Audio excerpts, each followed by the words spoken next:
দরজায় কড়া নাড়ছে আরও একটি বিশ্বকাপ। আইসিসি ম্যানস টি-20 বিশ্বকাপ 2024।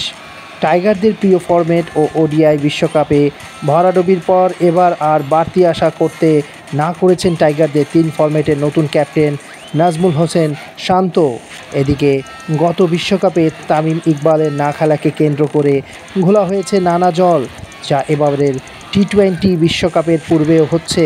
তবে টাইগার ক্রিকেট প্রেমীরা এবার আশায় বুক বাঁধছেন নতুন নির্বাচক প্যানেল যুক্ত হওয়ায়। অধিনায়ক নাজমুল হোসেন শান্ত ও টিম ম্যানেজমেন্টেরও চাওয়া তামিম ইকবাল দলে ফিরুক ও স্বপ্নের বিশ্বকাপ তার তুলির শেষ আঁচড়টুকু রেখে যান। ভক্তদেরও একই চাওয়া। গত বিশ্বকাপে খেলতে না পারার আক্ষেপ যে পোড়াচ্ছে টাইগার ক্রিকেট প্রেমীদের, তবে আবেগী ভক্তদের যে অজানা তামিম যে অভিমানে সরে গিয়েছিলেন তার পেছনের গল্প সবারই জানা, এবং তার দেয়া শর্তে বিসিবি তাকে ফেরত পেতে পারে এটাও মিডিয়ায় ওপেন সিক্রেট।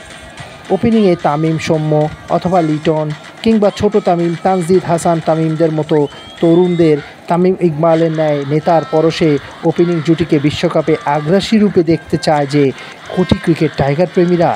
মোহাম্মদ সামিরুল ইসলাম, স্টার ক্রিকেট বাংলাদেশ।